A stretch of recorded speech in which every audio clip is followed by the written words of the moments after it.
Hello दोस्तों, नमस्कार। कैसे आप सभी लोग? उम्मीद करते हैं आप लोग बहुत ही बढ़िया होंगे। मैं हूँ पैडी और मैं हूँ प्रतीक्षा। और आज हम एक कुर्लस उस्मान में से एक छोटा सा क्लिप है उसके ऊपर रिएक्शन करने वाले हैं। उसका टाइटल है कोंगर क्लिप कुर्लस उस्मान। तो हमारे साथ इस वीडियो को आखिर तक देखिए और हमने जिस चैनल से वीडियो लिया है उनके चैनल को सब्सक्राइब कर दीजिए। उसकी लिंक डिस्क्रिप्शन बॉक्स में है। तो चलो ये वीडियो देखते हैं पहले।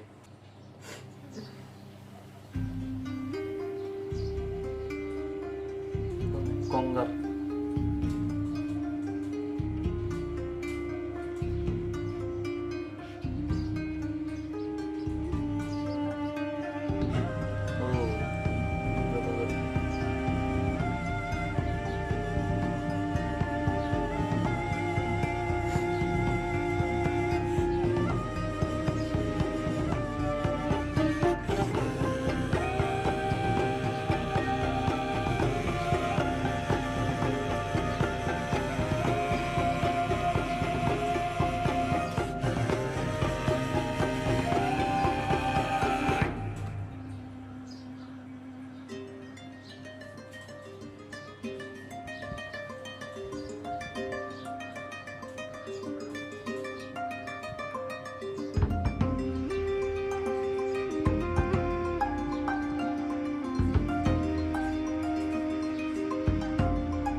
और बहुत अच्छे अच्छे क्लिप दिखाए इसमें, बहुत अच्छे फाइटिंग सीन दिखाए।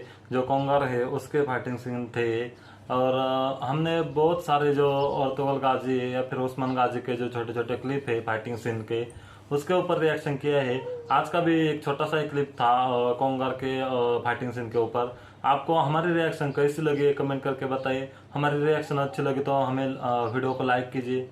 तो सच में बहुत ही अच्छा वीडियो था। तो वीडियो को लाइक कीजिए, शेयर कीजिए और कमेंट कीजिए। तो ठीक है दोस्तों, आज के लिए बस इतना ही। हम मिलते हैं नेक्स्ट वीडियो में।